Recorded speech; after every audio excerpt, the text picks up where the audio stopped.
Senhoras e senhores, obrigado por aguardarem. Sejam bem-vindos à audioconferência da Companhia de Saneamento do Paraná, Sanepar, para a divulgação dos resultados do quarto trimestre de 2020. Esta apresentação pode conter considerações futuras referentes às perspectivas do negócio, estimativas de resultados operacionais e financeiros e de crescimento da Sanepar. Deste modo, baseia-se exclusivamente nas expectativas da administração da Sanepar em relação ao seu futuro, bem como o contínuo acesso a capitais para financiar o plano de negócios da companhia. Considerações futuras não são garantia de desempenho, pois dependem substancialmente de mudanças nas condições de mercado, regras governamentais, do desempenho do setor, da economia brasileira, entre outros fatores, além do risco apresentado nos documentos de divulgação, e estão, portanto, sujeitas a mudanças sem aviso prévio. Informamos que todos os participantes estarão apenas ouvindo a apresentação. Encerrada a apresentação, iniciaremos a sessão de perguntas e respostas com um limite de 30 minutos. Para iniciarmos, passamos a palavra ao diretor financeiro e de Relações com Investidores, Abel Demétrio. Bom dia a todos. Gostaria de agradecer a presença de todos nessa teleconferência. Aqui pela companhia está presente o diretor-presidente, Cláudio Stabile, a diretora de investimentos, a Leila Lúcia Conte de Oliveira, a diretora administrativa, Priscila Martini, o diretor de Meio Ambiente e Ação Social, o Júlio César Konchorowski, também o gerente contábil, Ziris Koster, a gerente BRI, a Fabiane Queiroz e sua equipe, o gerente financeiro, Luiz Sodré, e o gerente de regulação, o João Carlos Túlio. Vamos passar para a apresentação, né, disponível aos senhores do site. Então, vamos falar aqui especificamente do quarto trimestre de 2020, dos resultados, bem como do exercício de 2020. Em relação aos destaques, na página 3, tivemos, então, o crescimento da receita em 2020, comparado ao ano de 2019, de 1,6%, uma redução no EBITDA de 2% e uma redução do lucro líquido de 7,7%. Tivemos um acréscimo de 79,3 mil ligações de água, um acréscimo também de 77 mil novas ligações de esgoto, atingimos 75,1% do nosso índice de atendimento com esgotamento sanitário, né? A meta de universalização para 2033 é de 90%, e água temos 100% nas áreas urbanas de atendimento. Nosso EBITDA, conforme falamos, caiu 2%, passando de 1.971 milhões para 1.932 milhões em 2020. Né? Grande parte desse impacto do EBITDA veio, com certeza, né, da questão do programa de aposentadoria incentivada, onde tivemos a adesão de 565 empregados, representando o desencaixe financeiro da ordem de 132,8 milhões de reais, com payback previsto aí de 11,4 meses. Como estratégia de reforço de caixa e capital de giro durante o ano de 2020, que foi um ano bastante atípico, desafiador, e com pandemias e crises hídricas nunca antes vistas aqui na companhia, né? Fizemos a 10ª emissão de debêntures, no valor de 350 milhões, e emitimos para capital de giro uma cédula de crédito bancário de 200 milhões. Recebemos ainda em 2020 o troféu transparente de 2020, né, em relação às demonstrações contábeis, financeiras contábeis, e também fomos eleitos a segunda melhor empresa pelo ranking Valor Mil em saneamento. Na página 4, falando um pouquinho das questões do resultado operacional, nosso volume faturado caiu 1,3% em relação à água, né, em relação a 2019, e em relação ao volume faturado de esgoto, tivemos um decréscimo de 0,7%. Aqui, obviamente, fruto da pandemia e principalmente da crise hídrica. Né?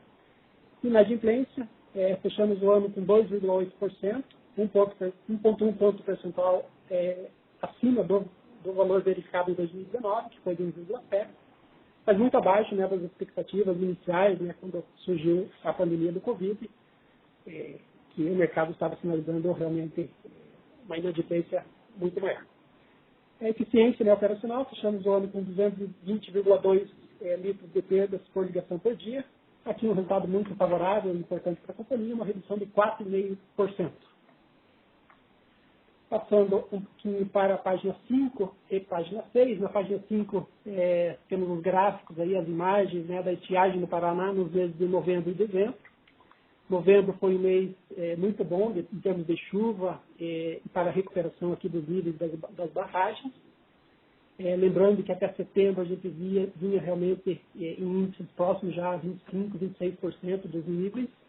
E realmente a virada das chuvas que teve no mês de novembro e de dezembro contribuiu para o fechamento do ano, né, com um nível um pouco melhor. Na página 6, nós podemos ver, né, que em novembro choveu 195 milímetros em Curitiba, contra uma média de 117. Em dezembro, 152, contra uma média de 127, então foram meses favoráveis, o que permitiu, né, que a gente chegasse, conforme está mostrado na página 7, que em dezembro a gente fechasse com 40,95% de média das nossas 4 barragens aqui que compõem o sistema da região metropolitana de Curitiba. Hoje, né, só como índice de referência, os níveis estão em 48,48%. Passando para a página 8, falar um pouquinho dos indicadores de performance e cumprimento das cláusulas contratuais dos instrumentos de dívidas. Mais um ano, né, a companhia segue firme no seu propósito de sempre ser uma boa pagadora, cumprir com aquilo que está previsto nos seus contratos de dívida. Estamos cumprindo todos em relação aos debêntures de mercado, 8ª, 9ª, 10ª emissão e também em relação ao CCB, com margens de 1,39 na relação dívida bancária líquida pela dívida ajustada, e no índice de cobertura das despesas financeiras líquidas de 9,72. Em relação também ao sistema BNDES, onde temos financiamentos da 2ª, 4ª e 7ª emissões, temos covenants parecidos com os de cima, né? Com os de cima também estamos cumprindo integralmente todos os covenants. Aqui temos ainda o covenant de outras dívidas onerosas, né, que são as questões de previdência, de saúde, né, as provisões, dívidas tributárias, dívidas com energia elétrica, divididos pelo EBITDA. Estamos com 0,61, bastante folga em relação a 1, que é nosso limite. Em contratos com a Caixa Econômica Federal também, cumprindo todos os covenants. Na página seguinte, né, mostrando também os covenants do contrato junto ao Banco Alemão, né, o KfW. Aqui temos, além dos covenants já citados, o grau de endividamento, fechamos com 47,4% em 2020, contra um grau de endividamento de 48,3% em 2019, ou seja, muito estável. Em relação aos indicadores, margem de EBITDA já falamos, 40,3%, ROI que fechamos com 11,7% e o ROI com 15,2%.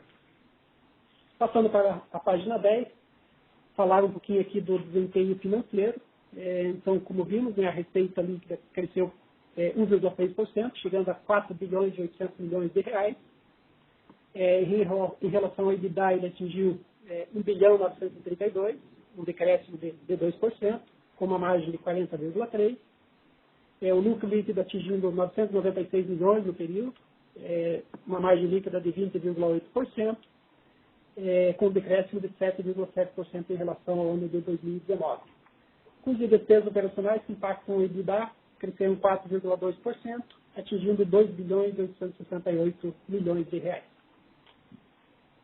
Falar um pouquinho, continuando, na página 11, geração de caixa atingiu 1 bilhão e 596 milhões de reais, um acréscimo aí de 9,2%.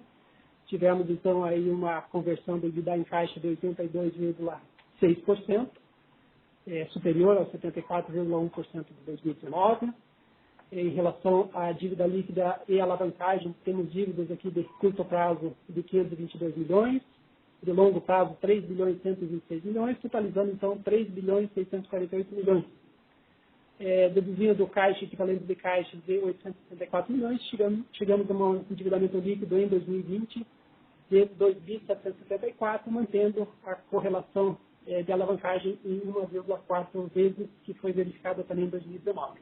Nosso custo médio ponderado da dívida é de 8%, e aqui a companhia já está olhando, né, está 2019, 2020, né, 2020 em função da necessidade de preservação da liquidez, não fomos tão arrojados, mas estamos olhando para eventuais trocas de dívidas no sentido de baixar esse custo médio ponderado de capital.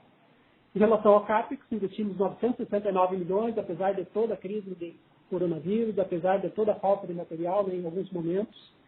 Então, o valor alcançado, apesar de ser 5,7% inferior ao ano de 2019, foi fruto realmente de um esforço muito grande que a companhia fez no sentido de que pudesse fazer esse plano de investimentos nesse ano de 2020. Falando um pouquinho dos resultados trimestrais, então na página 12, quando a gente fala de receita líquida, no trimestre ela cai 7,7%. Obviamente aqui tem dois aspectos. O primeiro aqui em setembro a gente realmente estava, né, quando fechou o terceiro trimestre com um índice muito baixo das nossas barragens. E aqui agradecer à população por todo o esforço no sentido de economia, né, quando a companhia demandou a economia de água. Isso foi importante, tem impacto na receita, mas foi importante porque a Sanepar conseguisse manter os níveis e agora até no dia atual chegando a 48,48%. Né? Isso, apesar de trazer um impacto sobre a receita, é muito importante no sentido de ter o produto, né, para a distribuição. Em relação ao total de custos e despesas, fechamos no trimestre com uma alta de 0,7% em relação ao ano de 2019. Falar um pouquinho na página 13 do resultado anual, então dos números. Né? Então, a receita líquida, como já falamos, cresceu 1,6%. Pessoal cresceu 10,7%, atingindo um bi 212. Aqui, então, claro, o impacto do PAI, né, do Programa de Aposentadoria Incentivada, com 132 milhões. PPR, um registro menor de 2,9%. Materiais, um incremento de 6,3%. Aqui, basicamente, né, material de tratamento, né, que é o grande valor que puxa o valor para cima, né, nesse percentual de 6,3%. Energia elétrica, uma surpresa agradável, né, 5,3% de redução em relação ao ano de 2019. Serviços de terceiros, um crescimento de 4,4%. Aqui, impacto basicamente de serviços técnicos operacionais, serviços de cadastro e faturamento, em função da terceirização da leitura, fretes de carretos. A gente precisou fazer algumas ações de entrega de água com caminhão-pipa. Tivemos um acidente também da Petro em Fazenda Rio Grande, isso acabou impactando na utilização de caminhão-pipa também. Provisões gerais e tributárias, tivemos uma redução nessa item de custo de 4,4%. Provisões, fechando o ano com 102,4% a menos. Aqui tivemos um pagamento, né, de uma ação civil. Então, ele saiu de provisão e entrou em outros custos de despesa, né, que é o item abaixo. Provisões para plano de saúde e previdência de 1,2% de crescimento. Despesas de receitas financeiras, crescimento de 13,5%. Outros custos de despesas de 32,3%. Aqui, basicamente, né, nessa questão de outros custos de despesas, em função, então, da provisão aqui de perdas na realização de crédito, né, em função aí de um maior aumento na inadimplência, né, principalmente no setor particular, e também 12,3 milhões que foram registrados em função de créditos a vencer em função do cenário do Covid. E também aqui nesse item, né, a quitação parcial da ação judicial, que eu falei sobre de 36,9 milhões, que estava como provisão e foi efetivamente registrado a despesa. Também, né, a adesão ao parcelamento de multa de alta da inflação do IBAMA, de 19 milhões que foi registrado, teve impacto nessa conta. Passando para a página 14, falar um pouquinho dos itens não recorrentes, a companhia então fechou o quarto trimestre de 2020 com 291 milhões de lucro líquido, fazendo o ajuste a valores, aos itens não recorrentes. Esse resultado seria de 306 milhões 702, ante 397,768 do quarto tri de 2019. Quando a gente olha para o ano, o nosso lucro recorrente passaria de 996 milhões 343 mil para 1 bilhão 113 milhões 356 mil, muito em linha, muito próximo do registrado em 2019, que foi de 1 bilhão 116,847, ajustado a itens não recorrentes. Olhando um pouquinho para a margem de EBITDA ajustada pelos itens não recorrentes, fecharíamos o quarto tri de 2020 com 46,1%, ante 48,4% do quarto tri de 2019. No ano, a margem seria de 44% em 2020 contra 42,7% em 2019. Fazendo também o ajuste na página 15 em relação ao EBITDA ajustado aos itens não gerenciáveis da parcela A, para efeitos regulatórios, energia elétrica, material de tratamento e taxas de encargos, passaríamos de um EBITDA realizado de um BI 932 para um BI 978, com uma margem de 41,2%. Em relação ao balanço patrimonial, demonstrado na página 16, quando a gente fala de dívida líquida, obviamente a companhia fez captações, então aplicações financeiras foi um item que teve um acréscimo relevante de 238%, e, claro, empréstimos de financiamento de debêntures, que foram captados e que possibilitaram essa disponibilidade de caixa, crescendo 18,4%, atingindo 3.647.588.000. No capital de giro operacional, temos o destaque aqui para o crescimento de salários e encargos sociais, tendo em vista que nem todo o programa de 132 milhões do PAI já foi pago, né? Teve efeito contábil, mas ainda falta um efeito caixa aí na ordem de 50 milhões de reais, que serão pagos aí nos próximos meses. Patrimônio líquido atingindo 6.943.163.000, uma alta de 12,5% em relação ao patrimônio líquido registrado ao final de 2019, com um giro do capital de giro de 28 dias. Falar um pouquinho do fluxo de caixa, as atividades operacionais gerando caixa de 1.595.544.000, atividades de financiamento consumindo caixa de 970 milhões e 24 mil, atividades de financiamento, né, o resultado líquido aí de empréstimos, financiamentos, pagamentos aí de dividendos, uma redução aqui no caixa de 25 milhões e 256 mil, muito abaixo dos 483 milhões e 512 mil utilizados no ano de 2019. Então, a soma desses três itens, resultando então num aumento do caixa de 600 milhões no período, passando de 264 para 874, o que é importante, dado que a companhia tem uma série de obras que precisam ser realizadas para o enfrentamento da crise hídrica, né? Temos a questão a ser enfrentada. Temos ainda um cenário de Covid, né, que ainda não está totalmente endereçado na solução dele. E é importante a companhia ter esse colchão para poder sair mais tranquila, vamos dizer assim, dessa situação atípica, né, que foi o ano de 2020, que se estende aqui, esperamos por pouco tempo no ano de 2021. Esses são os resultados do ano de 2020. Ontem a gente publicou, então, no site, sobre todas as informações relativas às demonstrações financeiras de 2020. E, a partir de agora, ficamos abertos a questionamentos e perguntas que, porventura, os senhores tenham para fazer. Obrigado. Senhoras e senhores, iniciaremos agora a sessão de perguntas e respostas, que serão realizadas somente via telefone. Para fazer uma pergunta, por favor, digitem *9.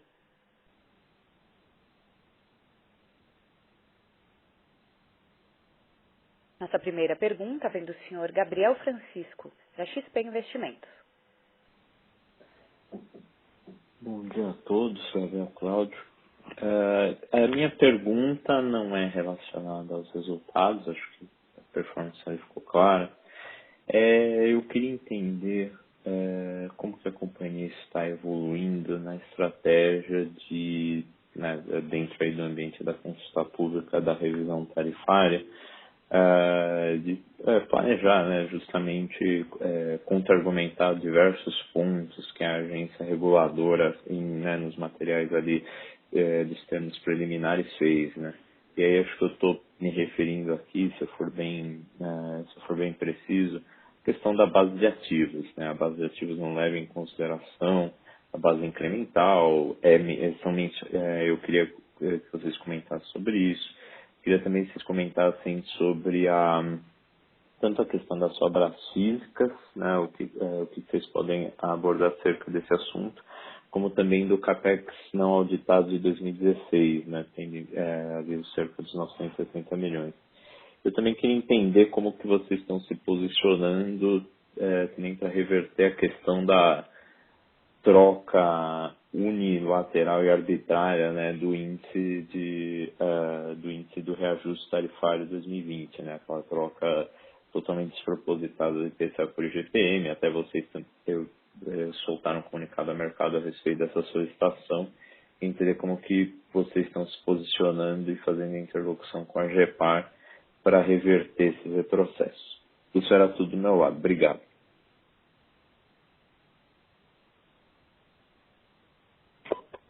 Gabriel, bom dia. Quem fala é Cláudio. Tudo bem? Tudo bem, Cláudio. Aproveito para cumprimentar a todos. Bom, vou começar pelo final. Como você mesmo bem disse, nós fizemos um pedido lá com a GEPAR, tratando dessa mudança do indexador de IGPM para IPCA. Então, pedimos, então. Se isso for feito, nós queremos, então, como já foi feito, nós queremos a compensação disso, né?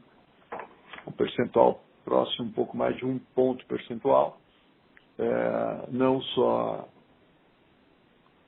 que revejam isso, mas então que nos compensem de alguma forma dessa diferença. Nós temos um grupo, claro, atuando, trabalhando em cima das propostas para a próxima RTP. O trabalho, salvo engano, já está pronto. Nós temos até o dia 17 de fevereiro, salvo engano, para essa entrega, mas o trabalho praticamente está pronto. Inclusive foi apresentado ontem ao Conselho de Administração. Nós encontramos ali algumas inconsistências, mas é uma questão de ajuste, né? Eu acho que é possível chegar a um bom termo e, claro, que a intenção de ninguém, acredito, que seja prejudicar a companhia e, por consequência, os seus acionistas e os seus clientes, né? Nossos consumidores. Bom, eu paro aqui e deixo para que os meninos e as meninas aqui continuem respondendo as tuas perguntas. Oi, Gabriel Abel. Apenas para complementar aqui o que o presidente já falou, né? Então, nós tivemos do reajuste de 2020, só para deixar todo mundo, vamos dizer assim, na mesma página, dos 9,62 inicialmente anunciados, nós tivemos 5,11% que já foram aplicados agora a partir de 5 de fevereiro, né? Nós tivemos o diferimento que ele foi colocado na proposta da GEPAR para a compensação já na primeira fase da segunda RTP, então que foi uma parte que foi retirada, vamos dizer assim, do registro de 2020, e teve a troca do IGPM, conforme bem o presidente nosso já falou, que foi objeto de pedido nosso para que a GEPAR nos compense em relação a essa troca, porque a gente já fez isso aí no dia 25 de janeiro de 2021. Lembrando, né, que a companhia participou de um processo de mediação, juntamente com a GEPAR e com o Estado, obviamente apresentando suas argumentações no sentido de que ela não pode abrir mão daquilo que está nas metodologias em relação a reajuste, enfim, aquilo que já é contratual, vamos dizer assim, na questão regulatória. Em relação à primeira fase da segunda revisão tarifária periódica, nós estamos, obviamente, com toda a equipe de regulação, fazendo todos os esforços aqui no sentido de preparar as nossas contribuições. Nós já identificamos pontos que a gente pode apresentar como sugestões de melhoria, como pleitos aqui da companhia. Apresentamos isso na reunião do Conselho de Administração, tivemos algumas sugestões que a gente pretende incorporar ao nosso trabalho. E sim, tem alguns aspectos que a gente precisa, né, que endereçar a GEPAR, a nossa agência reguladora, no sentido de que a companhia possa haver reconhecido, principalmente na questão que você comentou, a base de ativos regulatórios, né, que é muito importante. Lembrando que a agência também está pretendendo fazer em 2 fases, né, ela deixou essa questão da base para a segunda fase. No entanto, a gente entende que metodologicamente seria até ruim para a sociedade, inclusive, se você não considerá-la no momento apropriado, porque isso gera mais custos financeiros para os clientes no futuro. Isso tira da companhia receita importante, inclusive para ela fazer o plano de investimento. Em relação à questão do CAPEX não auditado, das sobras físicas, obviamente a gente não vai entrar em detalhes aqui sobre a nossa proposta, mas vai poder, claro, ter alguns comentários sobre aquilo que a gente lê nas nossas técnicas, na nossa compreensão. E para falar mais especificamente desses pontos, eu vou passar aqui para o João Carlos Túlio, nosso gerente de regulação, para ele falar basicamente sobre essa questão da base de ativos. Bom dia a todos. Como o nosso presidente Abel mencionaram, a gente fez um trabalho aqui bem minucioso em todas as notas técnicas e fizemos todos os comentários que julgamos necessários. Em específico, a base de ativos, a gente fez um trabalho, explorou bem esse tema, dada a relevância na tarifa. E eu acho que podem ficar bem tranquilos que todos os temas que estão, desde que fazendo um contraponto à metodologia, tudo foi bem identificado e vai ser questionado agora na consulta pública. Eu acho que teve uma questão específica em relação à base de ativos de 2016, que é a base que foi aquele ano que não foi certificado. Então, só lembrando a época, né, a certificadora fez o trabalho até 2015 e em 2016 existia uma previsão metodológica para que se considerasse o valor contábil. Então, nesse momento, eu acho que, inclusive, a proposta da agência reguladora que, na avaliação de ativos que vai acontecer prevista para esse ano, o ano de 2016 seja parte dos bens que vão ser certificados, vão ser avaliados pelo certificador. Animais, a gente vai fazer algumas propostas no sentido de que não tenhamos problemas tarifários subsequentes, né? Porque a gente também tem preocupações como vai ficar o reajuste na segunda fase da RTP. Tinha mais alguma questão, Gabriel? Não. Foi bem completa a resposta. Muito obrigado. Nossa próxima pergunta vem da senhora Carolina Carneiro, da Credit Suisse. Oi, bom dia, pessoal. Só um complemento em relação à pergunta do Gabriel. Se vocês puderem até dar um passo para trás e descrever exatamente, então, quais são os principais pontos que vocês estão pedindo. Eu sei que vocês não podem abrir exatamente, de repente, todos os pleitos, mas os pleitos, de fato, que vocês estão pedindo para a agência reconsiderar, e principalmente no número que saiu na nota, houve muita dúvida em relação a se haveria um risco adicional, além do que já tinha sido posto em questionamento na própria nota técnica, né, de ativos que talvez não tivessem sido identificados ou ativos 100% depreciados. É só para a gente ter certeza que não teria um risco no número que foi apresentado do número final poder até ser inferior ao que foi colocado lá na proposta. Obrigada. Olá, Caroline. Obrigado pela sua questão. Obviamente, a companhia não vai abrir aqui todos os pontos, né, não pode fazê-lo, para até não gerar expectativa, né, de que será, vamos dizer assim, uma vez que a companhia faz a solicitação, isso pode ser interpretado como se fosse já aceito pela GEPAR.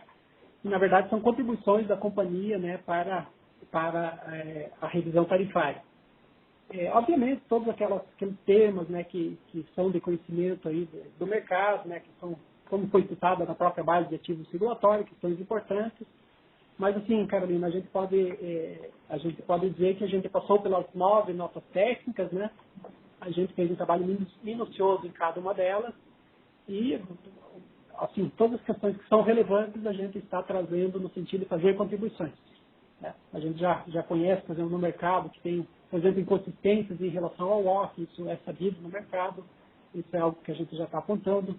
Tem outras questões que também são de conhecimento, mas que nesse momento a companhia prefere não falar, né, até para não criar expectativas. Tá bom, Carolina? Tá bom, então. Obrigada. Lembrando que para fazer uma pergunta ou comentário, por favor, digitem *9.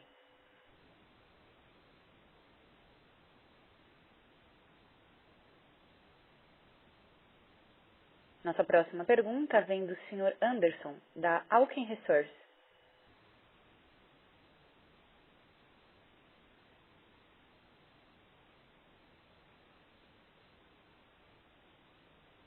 Sr. Anderson, pode prosseguir. Olá, pessoal. Obrigado pela minha pergunta. Só a respeito de um ponto aqui, em relação ao resultado está até bem claro, mas em relação especificamente a um ponto ali da ata do dia 21 de janeiro, né, desse ano, em que foi mencionado ali até pelo presidente do Conselho, né, que o Ministério Público do Estado, né, do Paraná, interpôs lá uma ação, né, questionando até a fórmula de cálculo dos índices de reajuste tarifário. Ainda que a Sanepar, na minha percepção, tenha em vazamento, isso seja algo até bem fundamentado, eu queria ver a percepção de vocês, se há algum risco adicional, né, tem algum detalhe adicional sobre esse ponto aí que vocês possam atualizar para a gente. Obrigado. Bom dia, Anderson. É o Cláudio que fala. O Ministério Público faz o papel dele de controle externo, atuando pró-sociedade. Então, isso para nós é uma coisa natural. E como você já disse, nós temos embasamento aqui suficiente para comprovar tudo aquilo que foi feito. Né? Então, estamos tranquilos quanto a isso. Vamos colaborar com o Ministério Público em tudo que for necessário. Mas nós temos a certeza absoluta que eles entenderão, fundamentando isso de forma técnica, sendo fundamentado de forma técnica, e não teremos nenhum problema em relação a esse fato. Ok, obrigado. Lembrando que para fazer uma pergunta ou comentário, por favor digitem *9.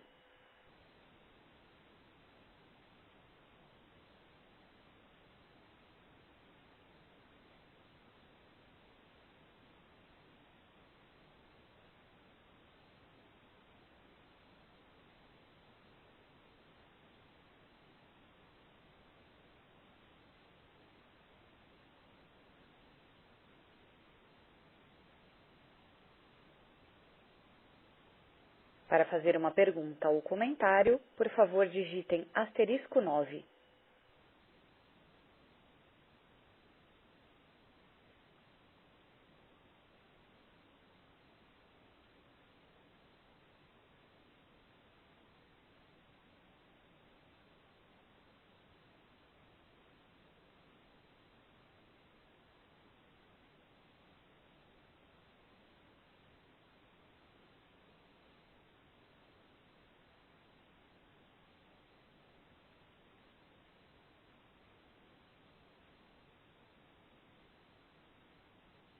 Lembrando que para fazer uma pergunta ou comentário, por favor digitem *9.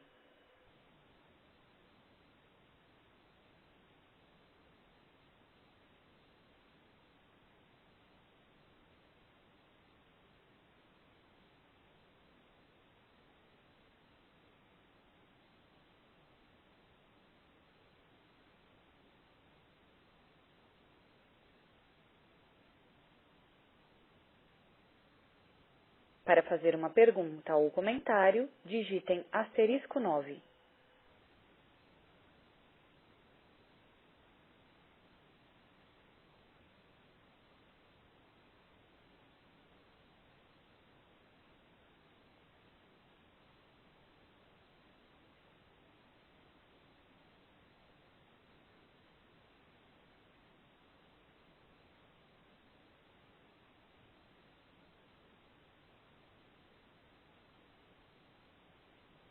Lembrando que para fazer uma pergunta ou comentário, por favor digitem *9.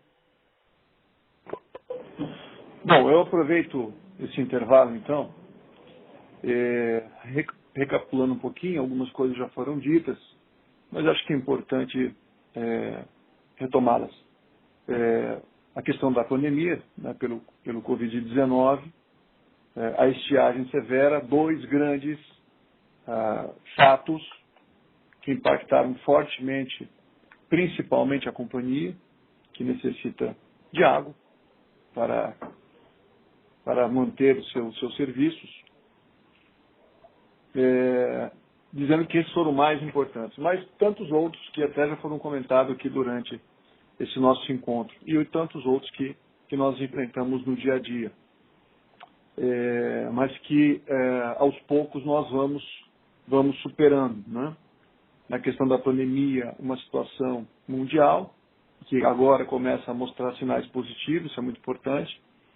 E na questão da escassez hídrica, especificamente, foi feito um trabalho muito forte, um trabalho brilhante pela nossa diretoria adjunta de comunicação, onde houve uma adesão e uma compreensão muito grande dos meios de comunicação do Estado, que colaboraram muito com esse trabalho junto à população. no tocante à economia, uma campanha denominada 20%, que era o que nós precisávamos. Nós chegamos lá entre agosto e setembro com 25% de toda a nossa reservação. Isso já estava virando perto de um caos.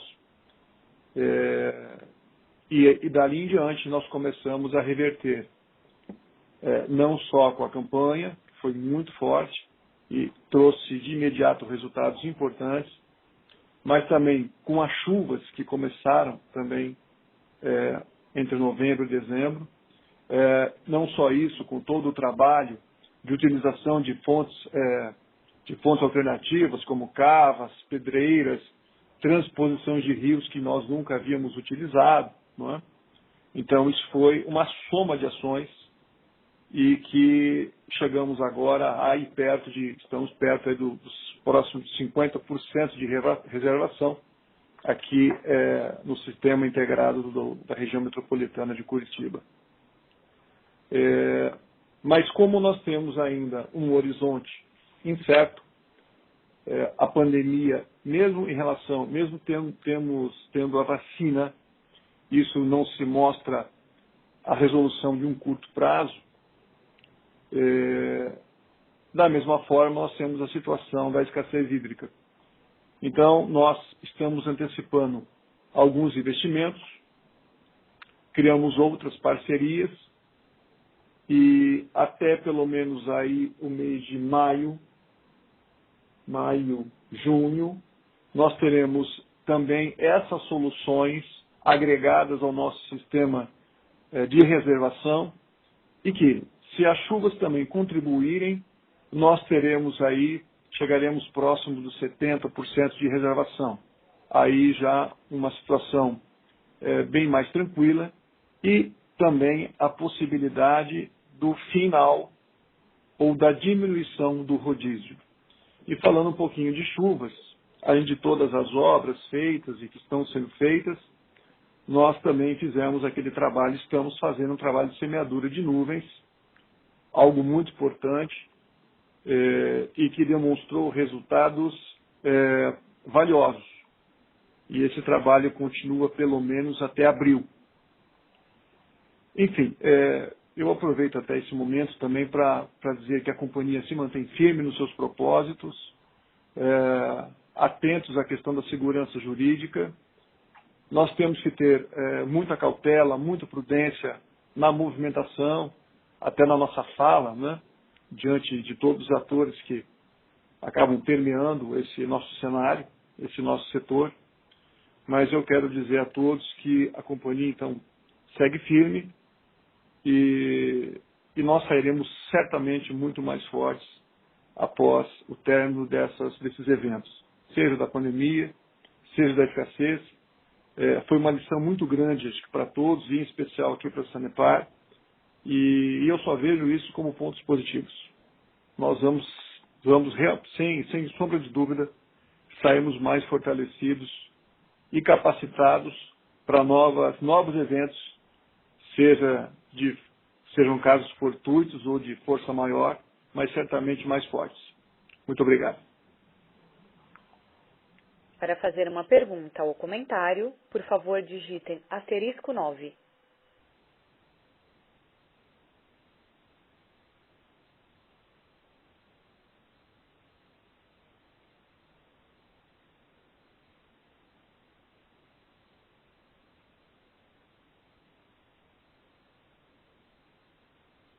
Nossa próxima pergunta vem da senhora Thaís, da Valor Econômico.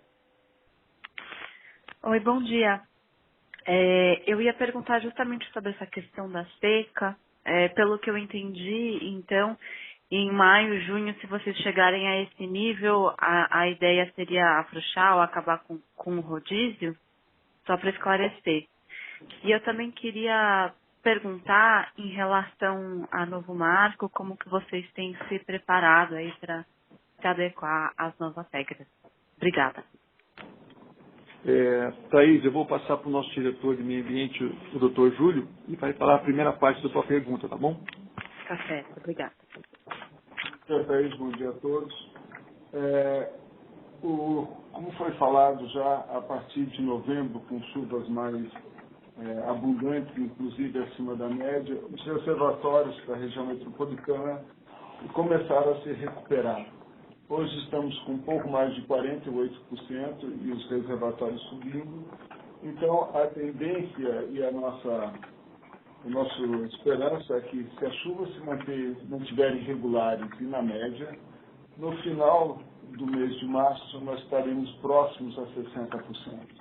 Atingindo esse nível, nós podemos começar a ter estratégias de reduzir o rodízio. O rodízio não vai ser reduzido, não deve ser reduzido totalmente, né? Cessado totalmente, mas sim estratégias de reduzir gradativamente a frequência do rodízio, para que também nós possamos monitorar o volume de consumo, o volume dos reservatórios e esses novos investimentos que devem entrar até o final de julho possam apoiar o sistema. Então nós entendemos que, mesmo atingindo ou não os 60% em março, a companhia tem condições de manejar melhor o rodízio e tem mais ferramentas para passar pelo período de outono e inverno que menos chove. Então, nós estamos muito mais seguros e tranquilos para manejar esse problema. Obrigada. Bom, Thaís, em relação ao novo marco, a empresa vem já se preparando há pelo menos 2 anos, que é o tempo dessa gestão, atentamente. Eu, particularmente, passei um bom período em Brasília em 19, e algumas poucas reuniões em 20, pelo menos presencial, mas de forma remota falamos muito sobre o tema. A companhia já tem pelo menos 3 modelos de estratégia para esse fim, mas você sabe, por motivos óbvios, que eu não posso antecipá-los. Não é? Mas nós estamos, sim, digamos, preparados, nós entendemos, vemos com bons olhos o novo marco, com alguns pequenos ajustes, mas o que eu posso dizer a você é que a companhia está preparada para esse novo momento.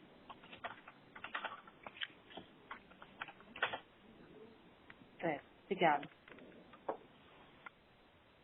Lembrando que, para fazer uma pergunta ou comentário, queiram, por favor, digitar *9.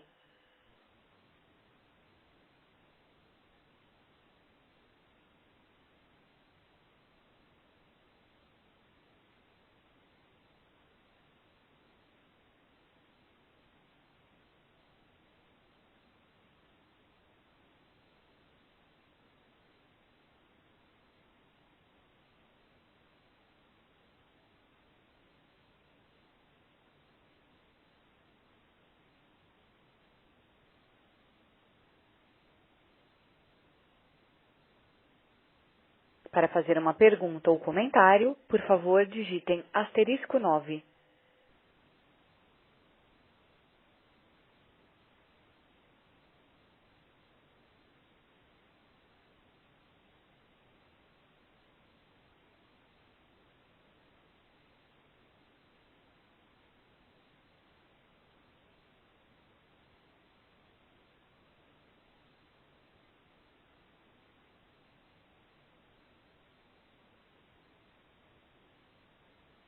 Lembrando que, para fazer uma pergunta ou comentário, queiram, por favor, digitar *9.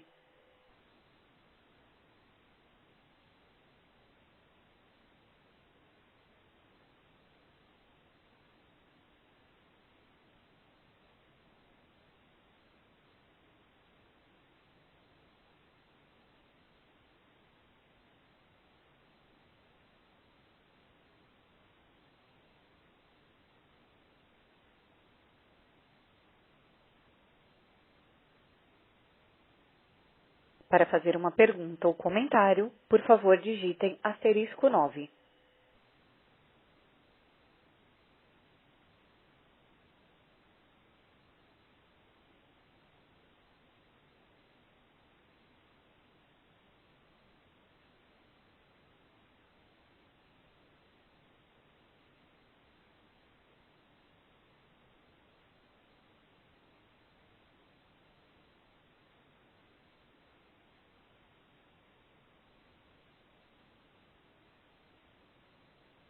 Lembrando que para fazer uma pergunta ou comentário, queiram, por favor, digitar asterisco 9.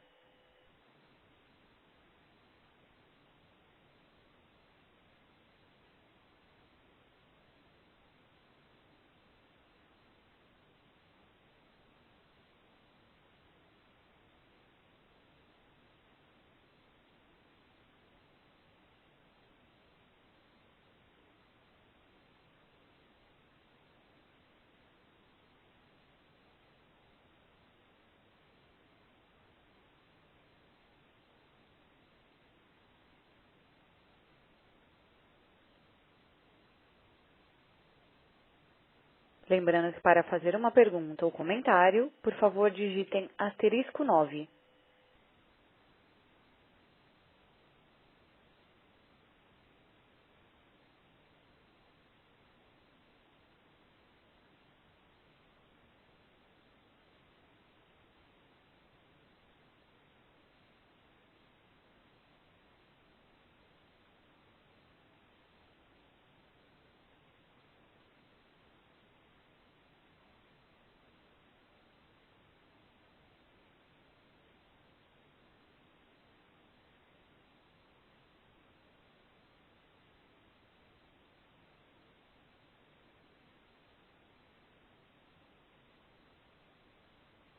Para fazer uma pergunta ou comentário, por favor, digitem asterisco 9.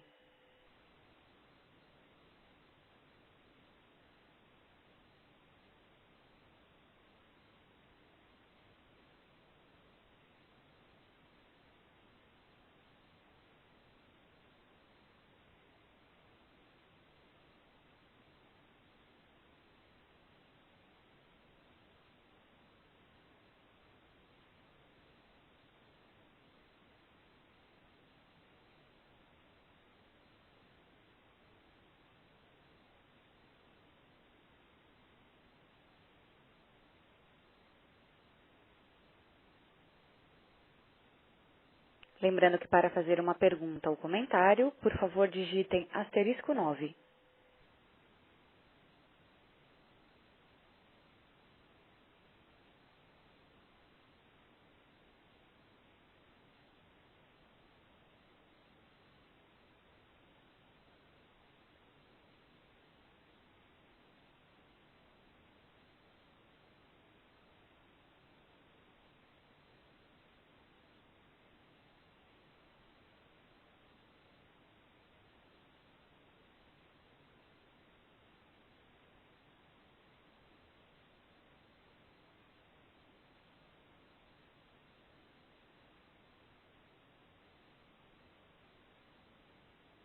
Para fazer uma pergunta ou comentário, por favor, digitem asterisco 9.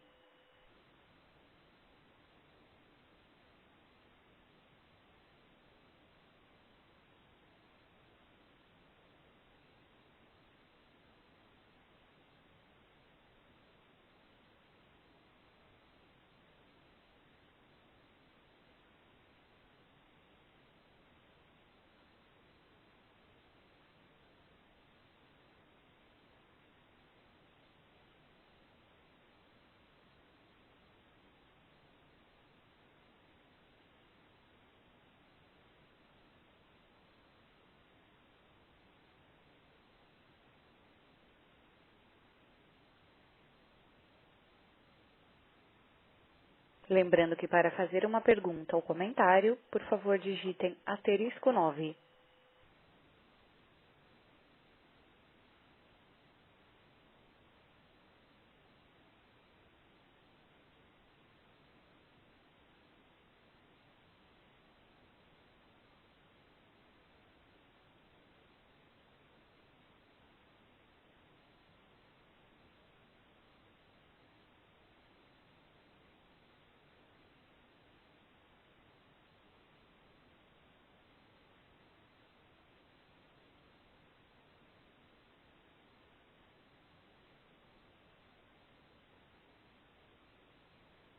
Lembrando que para fazer uma pergunta ou comentário, por favor, digitem asterisco 9.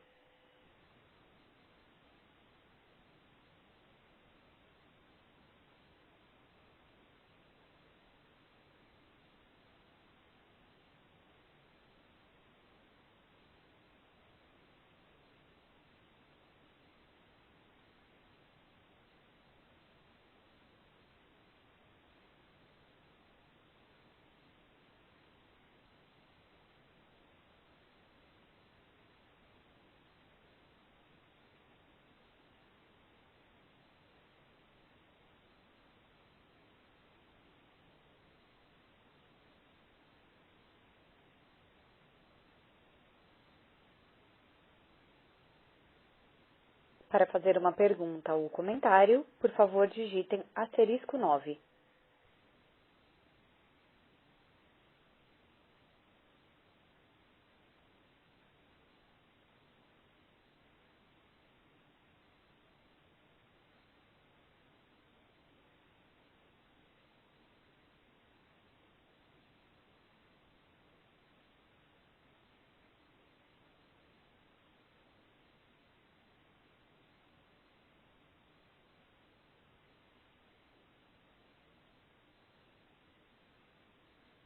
Lembrando que para fazer uma pergunta ou comentário, por favor, digitem *9.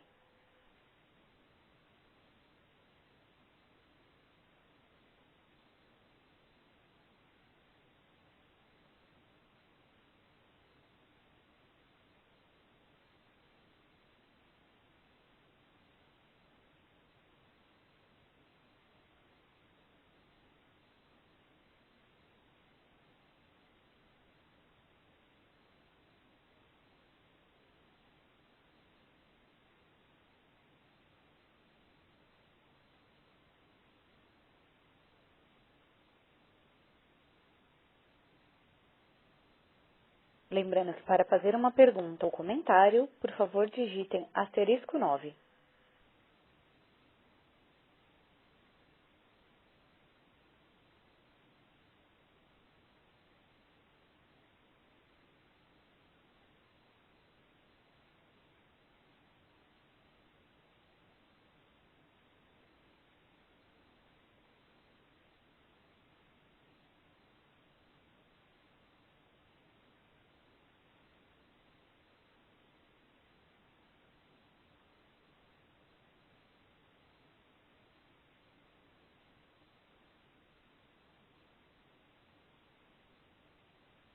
Para fazer uma pergunta ou comentário, por favor, digitem *9.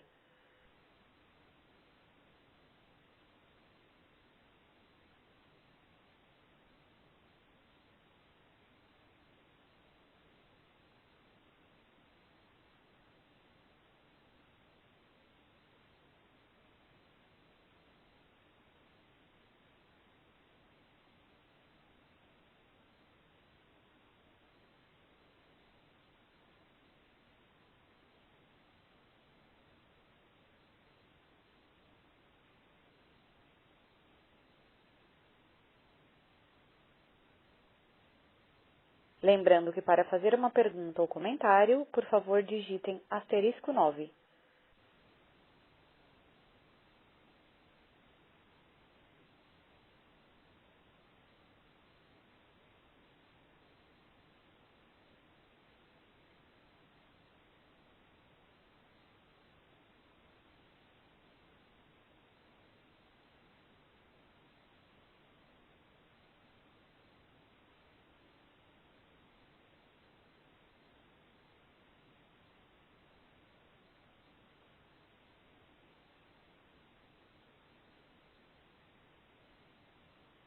Para fazer uma pergunta ou comentário, por favor, digitem *9.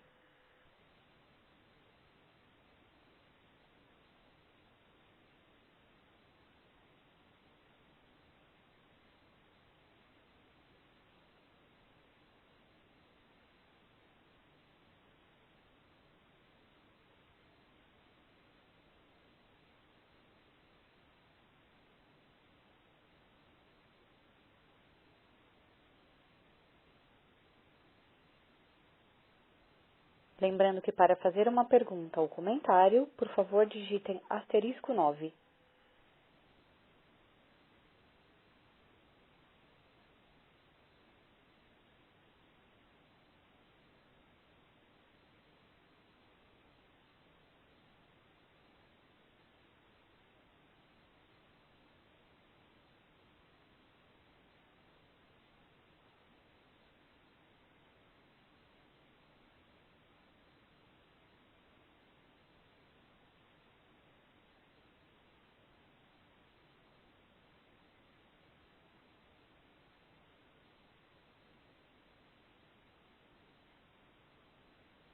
Para fazer uma pergunta ou comentário, por favor, digitem *9.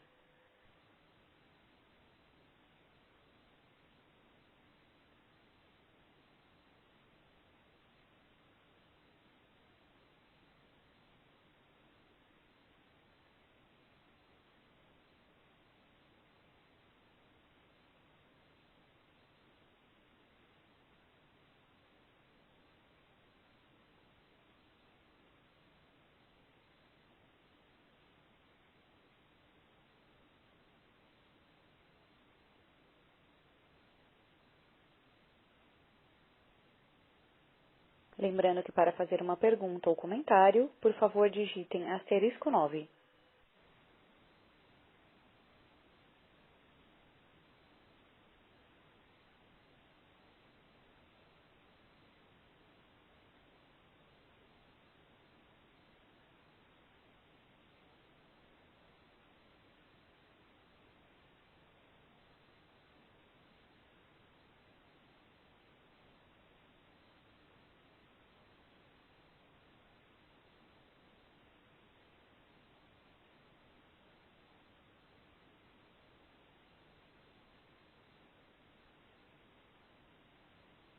Para fazer uma pergunta ou comentário, por favor digitem *9.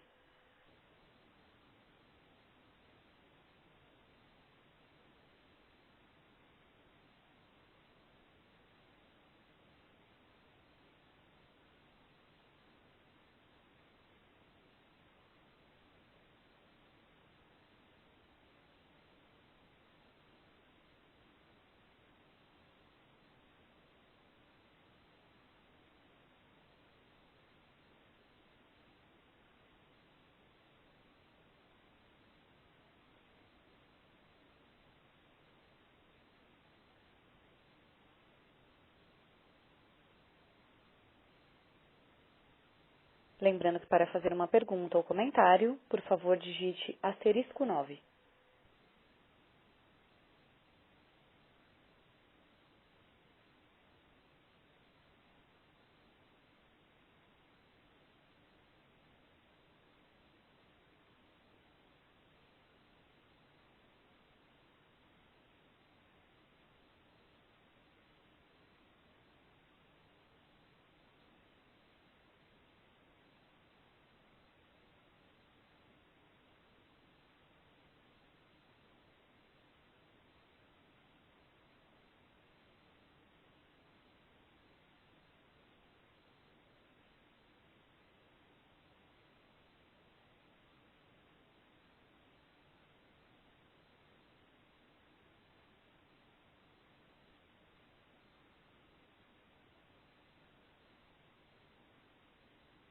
Encerramos a sessão de perguntas e respostas.